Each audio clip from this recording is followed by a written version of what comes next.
sunshine, blue skies, marine clouds. Just a perfect day to go outside and relax. That's your forecast. We'll be right back. Yeah, sunny days, sunny days, sunny days. No clouds in the sky, but again, away feels like it's been... Hi, everybody. Welcome back to another episode of The Social Beaches. I'm Carolyn Smith. And I'm Kelly Bowling. And we sell real estate all along the Space Coast and into Indian River County, so Brevard County and Indian River.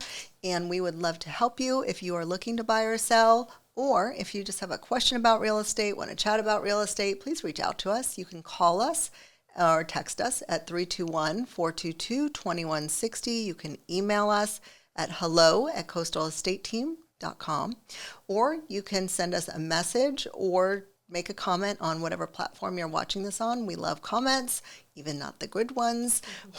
They drive engagement. So anyway, we would love to hear from you. Please reach out. And today we're going to talk about open houses, because it's a hot topic for us.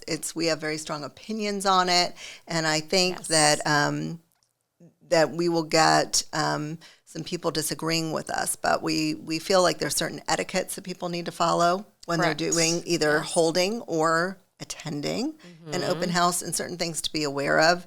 And the first one I want to say is crime. Kelly and I, probably it's unusual, we do have a realtor who's on our team who loves doing open houses. She enjoys them. Yes, and I will do them. I have done them. Yes. At the request of my seller, absolutely. I will do whatever they ask me to do. Yes. But after I educate on why it's unusual for us to host them. Yes. Because of all the risks that are involved for the seller. Yes. There's a lot of risks. There's liability to the seller, but also crime. We are usually holding the open house by ourselves. So there's one realtor there, and there could be lots of people coming into the house. And as you all have probably seen on a news story, these groups will come in, distract the realtor, while person B is off digging through the closets, the bathroom vanities, whatever, looking for jewelry, looking for prescription drugs, looking for anything that can be easily taken out of the house. So valuables, electronics. Yes, like Game Boys, or do they have Game Boys anymore?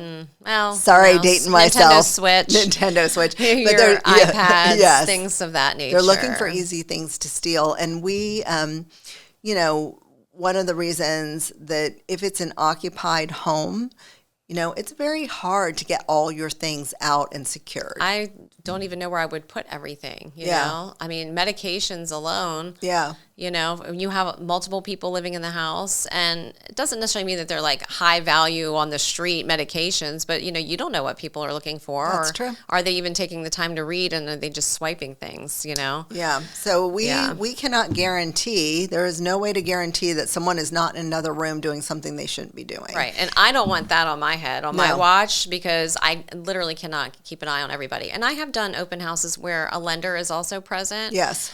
I typically only do those in vacant homes, though, because I know there's no valuables in there. Yes. It's just the house. And then I like to have somebody with me, so it's 2 against whatever, yeah. right? Yeah. Yeah. So there's that. Yeah. The other one is there's some stories that Carolyn went to Maryland recently, and she got a Sunday edition of the Washington Post, right? Oh, yeah. We left it in the car. Yeah, but it talked a little bit about open houses and why they're maybe not a great idea. Yeah. There was some fun stories in there, and I think the one that stood out to me the most was they had held an open house, and after it was done, there was like a smell in the house, and they ended up getting under contract, and it was a sticking point during like the whole time the house is under contract, during inspections, everything. Like they cannot figure out where this awful smell is coming from, and they're just not able to get rid of it. And they're like, what is going on? So they're getting ready to close, and the stagers come back to remove all their furniture, the decor, the photos on the wall, like everything is being removed, and they find a vase that somebody has pooped in during the open house, and that's the smell. In a stager vase, yeah. It was a stager's vase in the bathroom, and okay, you're already in the bathroom, really? It's who does that? I think the article even said, who does that? Probably a neighbor who wasn't happy, or someone who was some rando, like, let me screw with this house, just because I can. Just people No, thank you. Yeah, that's disgusting. Disgusting. It's Absolutely bad enough gross. when they're like using the restroom in that way. In a house that's not their own. I get if you got to go, you got to go, but go somewhere else.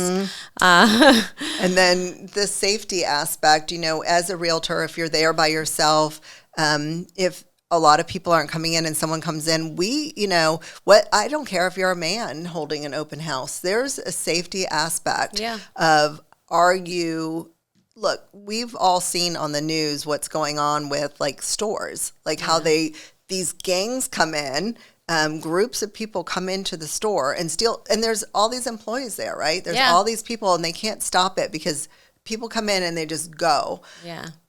I think, not to give anyone an idea, but I feel like what's to prevent a big group from coming in when you're in an open house, whether you have a lender with you or another person or whatever, or even if there's other just people touring the home to come in a group and basically terrorize you, to steal from the home. It has happened before where realtors have been, locked up in a closet somewhere so that people can rifle through the house and do what they want to do. Yeah. The other thing is, nosy neighbors. I feel like if you live in a neighborhood where maybe you're a private person and so people are curious. They want to know. And when they come over, they will literally say, "Oh, yes. I'm a nosy neighbor. I'm a neighbor. I just really want to see the inside of the house." Yes. They have no intention. They don't have a friend who wants to buy. I am a naturally curious person. Me too. And this is why I'm a realtor, so I can't see inside the other people's houses. We want to know what's inside the house too. I want to see what it looks like. I want to know what's the layout. Is it like mine? Is it different? You get ideas for decorating. Yes. Ideas for remodeling even. Yeah. And I was talking with a couple yesterday. We were talking about open houses. Yeah.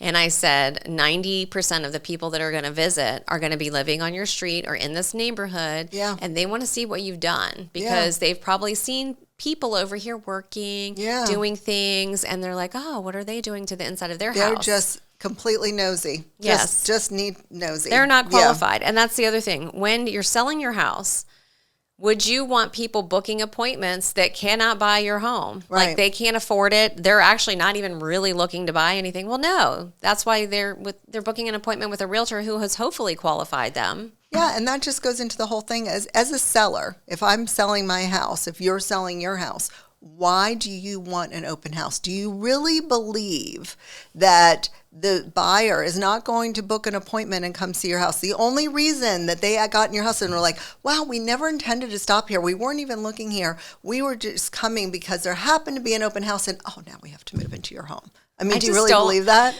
So, okay, there are some statistics. We can go to the statistics. Yeah. So, the statistics say, and this is from 2023. Yeah. Okay, so that's the most recent annual data, obviously. Yeah. Where buyers found the home that they purchased. 4% found the home through either a yard sign or an open house sign. So yard sign is like the standard for sale sign, which we all put. So maybe somebody's driving around, and I've had people do this before. Well, they'll send me a picture. They'll call on a sign. Or they'll call on a sign. It's rare, but or maybe there happens to be an open house in the neighborhood they're already looking in, so they're already driving around. Okay, let me pop in. Maybe it's the first weekend it's open. Correct. Which is pretty typical. Yeah. So 4% of buyers. I just don't feel like those numbers match up. And would they not have just booked the appointment? That's the question. Like, would they not? So they were driving around that you happen to have an open house, or they're looking online and they see there's an open house and they're like, oh, it's open. We'll just go.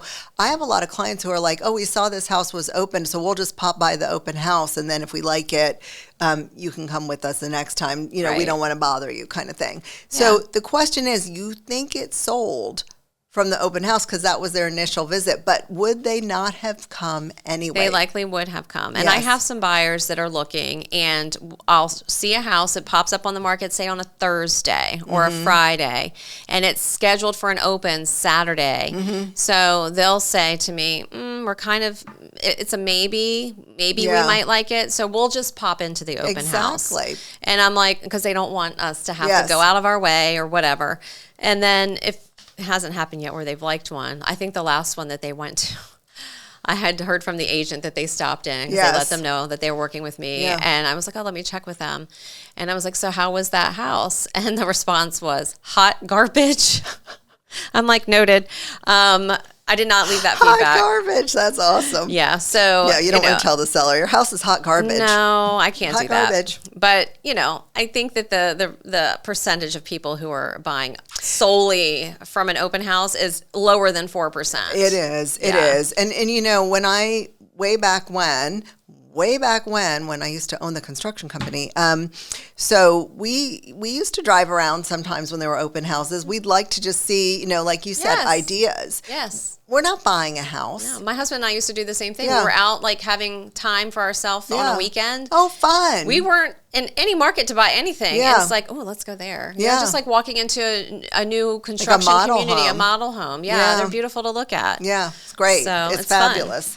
And I think that, we know that, and this is going to change. We'll talk about the NAR settlement, but we know that most realtors, I've gotten a lot of buyers from open houses. When I have held open houses, people come in, oftentimes they don't have a realtor. Sometimes they have a realtor they're not happy with, whatever. They come into the open house, you develop a rapport with them. Yes. Next thing you know, you're helping them buy a house. Absolutely. And they're not buying that house that they came to when you were there. It's your opportunity as a realtor. Totally benefits me to do an open house, other than the whole safety aspect. But for me, yes, I would love to just do them all the time and just get a whole bunch of buyers that way. And I feel like that's why we see so many. If you ride up and down the road on a Saturday or Sunday, especially this time of year, there are signs everywhere. Yeah. So if you like going to open houses, I mean, it's like yard sales. You know, there's people that like to just go out and visit garage sales. So not me, I don't by know. the way. But yeah, you mentioned the right. I'm not going to garage You sales. mentioned the NAR settlement, and so that was one of the questions that we had. It was. Are we going to be able to do them? And if we do them, do we have to stand at the door and say, I need you to sign this representation agreement before you can come in? And we've since learned that NAR's stance on this is that if you're working on behalf of the seller to hold the open house. So it's assumed that you're not working on behalf of every person who walks in the door. So they can come in and see the house without any written representation. But once any type of negotiation begins so if that buyer comes in and they're like, I don't have a realtor and I want to buy this house. Right. Well, now you need some form of agreement with them, whether it's a non-agency agreement or whatever the case may be, a dual rep agreement, or we're transaction brokers in Florida. So, the laws of your state will obviously be applied. Talk to your broker because they're going to have some guidance for you. That's on true. That for sure. And I've gotten this question since the NAR settlement. I've gotten this question 3 times, which is really interesting to me, is that do we have dual representation in Florida? And it's illegal in 8 states, and one of those states is Florida. So we are not allowed to be dual representation agents. Transaction brokers. So that means, there's things that we have to do, deal honestly and fairly with both parties. That's one of the things. But we don't necessarily work specifically for one or the other. We don't have a fiduciary duty. Yeah, and you can't do that for both people. Yeah. Well, we believe that you can't do that for both. A dual representation means you're doing that for both people. But how do you fully represent both parties? Can you imagine? It would be like having an attorney in a divorce represent both parties. Both sides, fully. No, I'm sorry. Yeah. Cannot be done. Yeah. So Florida doesn't have it. I'm glad they don't have it. I know in a lot of states that do have dual representation, agents still won't do it. Yeah. They refuse to do it. There's people. Yeah. And honestly, as nice as it is to get both sides of that commission, it does not come without a giant headache because or at least I always feel like somebody doesn't feel like they got my full representation, if you will, or like that I wasn't fully on their side. Because you really can't be. You have to be you have Switzerland. Yeah. Switzerland. So, yeah. I think, our stance is we understand why agents want to do open houses. And we understand why sellers do. We think that sellers think that they're going to sell their house that exposes their home. I do think that especially now in the era of these amazing pictures, which we use Coastal Luxury Image where we're filming this, and they do our pictures. They're amazing. You can do videos. We can do walkthrough tours with our phones that are just unbelievable. You get floor plans so people can understand the layout. There is so much information provided that this might be the house for me, and I'm going to book a showing. And we accommodate all the showings as Yeah. long as the seller. Now, if it's the only time I would see if a seller had like 5 dogs, Like Ellie's me, if got I was 5 selling my dogs, house. 5 dogs, Whew. 5 kids, That'd be a lot. and they had to get everybody out of the house. That you might say, look, we're going to hold it open during this time, and that's when the agents can bring their buyers, and also kind of an open house. Yes, thing. there are Yes. cases where it's advantageous to the seller because of situations like that. Yes. If like get out, especially when things were crazy. Yes. That was the way to do it. You're Yeah. like, hey, y'all, go on a little mini vacation. Yes. For 2 days. Yes. Check into a hotel. Enjoy. We're going to sell your house in a day. You know.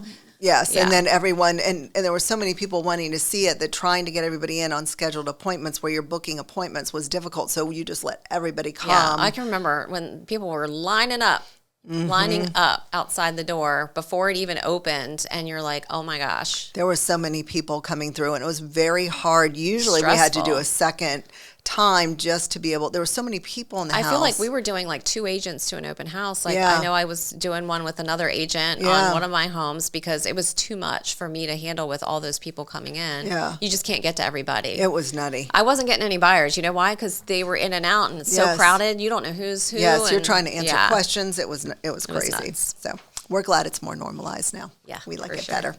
So anyway, if you want to hold an open house, we will do it for you. Yes, we're not known. absolutely. And Erin, who loves open my houses, is on our gosh. team. She does them for us too. Yeah. she loves them. Yeah. So we will do them for you. But those are the reasons that we generally are cautious. Of Yeah, open we houses. just like to let you know, like, you know, it's full disclosure.